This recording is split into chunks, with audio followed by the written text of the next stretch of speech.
my best friend's boyfriend came on to me. Awkward. Emily and I had been inseparable since freshman year. Dorm room secrets, questionable fashion choices, shared heartbreak over guys who weren't worth our time. We'd been through it all. So, when she started dating Mark, I was genuinely happy for her. He seemed perfect, successful, charming, and absolutely smitten with her. Dinners out, weekend getaways, the whole 9 yards. Emily practically glowed. I was less lucky in love. David, a coworker, was nice. Really nice. Dependable. We went out occasionally, but there was no spark. Just comfortable companionship, which, at 28, felt more like settling than anything else. Our usual Friday night hangout was O'Malley's, a dimly lit bar with sticky floors and surprisingly good wings. Emily and Mark were already there when I arrived, huddled in a booth, laughing. Liam, the bartender, slid me my usual gin and tonic. "He's really got her hooked, huh?" Liam said, nodding towards the booth. "Seems that way," I replied, taking a sip. "She deserves it." I joined them, and the conversation flowed easily. Work gossip, weekend plans, the usual stuff. Mark was attentive, always making sure Emily had enough to drink, pulling her close. Honestly, it was almost sickeningly sweet. A few weeks later, Emily and Mark hosted a small get-together at their apartment. Just a few close friends, pizza, and board games. I was actually looking forward to it. A low-key night was exactly what I needed.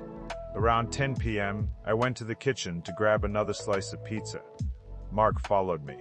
"Hey Sarah," he said, leaning against the counter. "Everything okay? You seem a little quiet tonight." "Yeah, fine," I said, grabbing a slice. "Just tired, I guess." He moved closer. Too close. I could smell his cologne, a musky scent that suddenly felt cloying. "You know, Emily talks about you all the time," he said, his voice lower. "She really values your friendship."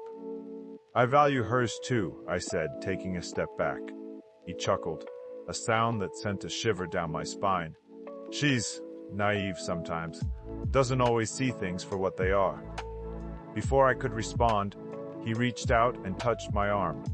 Just a light brush, but it felt wrong. "You're beautiful, Sarah," he said, his eyes fixed on mine. "Really beautiful." Then he leaned in, his lips inches from my face. I recoiled, shoving him away. "Mark, what are you doing?" I said, my voice trembling. He smirked. "Come on, Sarah. Don't act so surprised. You know you want to." I didn't say anything.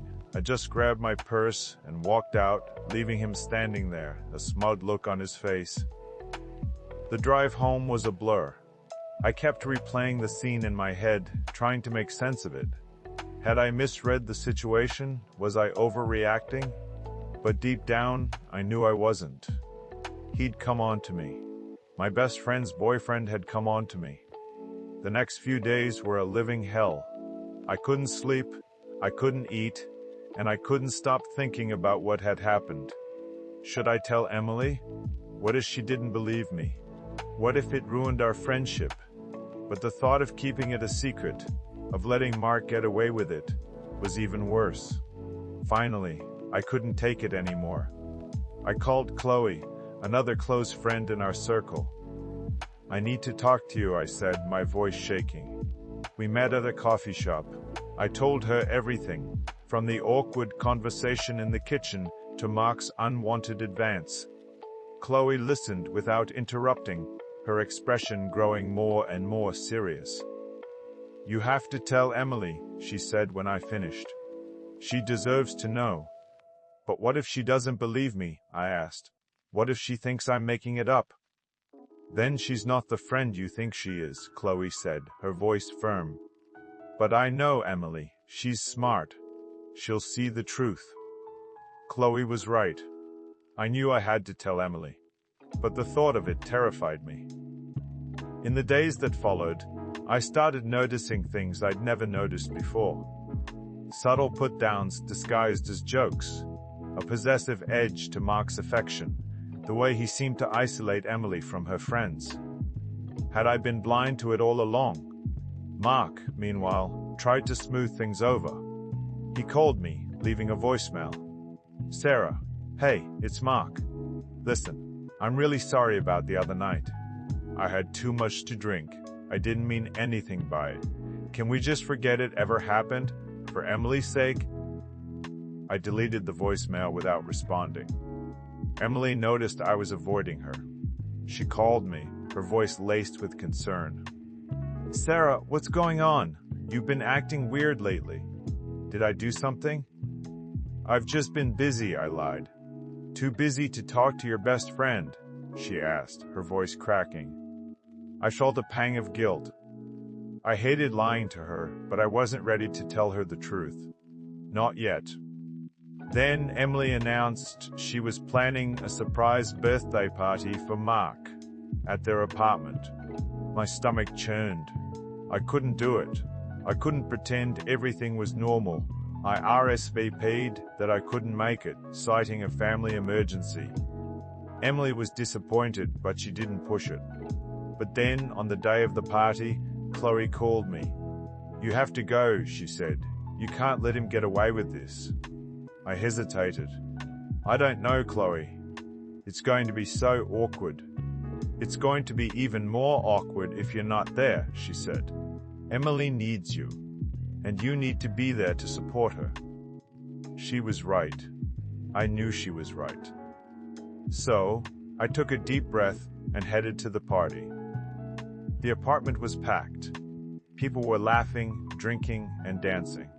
Mark was in his element, holding court in the center of the room, basking in the attention. I spotted Emily across the room. She looked beautiful, but there was a strain in her eyes that I hadn't noticed before. She was talking to Mark, but her gaze kept drifting towards me. As the night wore on, I saw Mark flirting with another woman. He was touching her arm, laughing at her jokes, giving her the same smoldering look he'd given me in the kitchen. It was blatant, and it made my blood boil. I couldn't take it anymore. Emily caught my eye and excused herself from the conversation. She walked over to me, her expression a mixture of concern and confusion. "Sarah, what is going on with you?" she asked, her voice barely above a whisper. "You've been acting so strange. Are you mad at me?" "No, Em," I said, my voice trembling. "I'm not mad at you. I'm mad at him."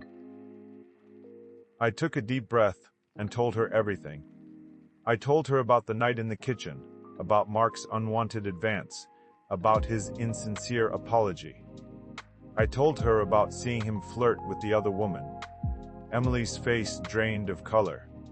She stared at me, her eyes wide with disbelief. "You're lying," she said, her voice barely audible. "You're making this up." "I'm not lying, Emily," I said, my voice pleading. "I would never lie to you." "Why would he do that?" she asked, tears welling up in her eyes. "He loves me." "I don't know why," I said. But he did. Mark walked over, his expression a mixture of annoyance and suspicion. "What's going on here?" he asked, putting his arm around Emily. "Ask him," I said, my voice shaking with anger. "Ask him what he did in the kitchen that night." Mark's face paled. He looked at Emily, then back at me. "She's crazy," he said, his voice tight. "She's trying to ruin our relationship." "Is it true, Mark?" Emily asked, her voice trembling. "Did you come on to Sarah?" He hesitated, then shook his head. "No," he said, "it's not true. She's making it up." "I'm not making it up. I'm not making it up." I shouted, tears streaming down my face. Emily looked from me to Mark, her expression torn. I knew she didn't believe me. "Not yet. I can't do this," I said, turning and walking out of the apartment. The next few days were a blur of pain and confusion. I barely slept, barely ate. I kept replaying the scene in my head, wondering if I'd done the right thing. Emily didn't call. Finally, After 3 days of silence, my phone rang. It was Emily. "Can we talk?" she asked, her voice flat. We met at a park near her apartment. She looked exhausted, her eyes red and puffy. "I talked to Chloe," she said, sitting down on a bench. "I know," I said. "She told me." "She said you were really upset," Emily continued, "that you wouldn't lie about something like that." I didn't say anything. I remembered some things, she said, her voice barely above a whisper. Little things. Things I didn't pay attention to at the time. The way he talked about other women. The way he always had to be in control. She paused, took a deep breath. "I confronted him," she said. "He denied it at first. But then, he admitted it. He said he was drunk, that it didn't mean anything. But I didn't believe him." Tears streamed down her face. "I'm so sorry, Sarah," she said. "I should have believed you. I didn't want it to be true." "It's okay, Em," I said, putting my arm around her. "It's not your fault." She pulled away, wiping her eyes. "I broke up with him," she said. "I told him to get out of my life." "I'm so proud of you," I said. We sat in silence for a few minutes, watching the ducks swim in the pond. "I don't know what I'm going to do now," Emily said, her voice cracking. "I feel like my whole world has been turned upside down." "You'll figure it out," I said. "You're strong. And you're not alone." She looked at me, a faint smile playing on her lips. "Thanks, Sarah," she said, "for telling me the truth. Even when it was hard. Things weren't the same after that. There was a distance between us, a lingering awkwardness that we couldn't quite shake. The trust had been broken, and it would take time to rebuild it." Emily moved out of the apartment she shared with Mark and found a new place. She started seeing a therapist. She started hanging out with us more, with Chloe and me. Mark tried to contact her, but she blocked his number. He even tried to contact me, but I ignored him. I saw David a few times after that. He was supportive and understanding, but the spark still wasn't there. A few months later, Emily and I met for coffee. It was the first time we'd been alone together since the party. "So," I said, stirring my latte, "how are you doing?" "I'm okay," she said. "It's still hard, sometimes, but I'm getting there." "I'm glad," I said. We sat in silence for a moment. "I know things are different between us," she said. "And I know it might take a while to get back to where we were." "I know," I said. "But I want you to know that I value our friendship," she continued. "More than anything." "Me too, Em," I said. "Me too." We smiled at each other, a tentative, hopeful smile. I still wasn't sure where things were going with David, or with my life in general. But I knew one thing for sure. Emily and I would always be friends. Even if it took time, even if it was hard, we would find our way back to each other. Because that's what best friends do. They stick together, through thick and thin, through heartbreak and betrayal. And sometimes, that's all that matters.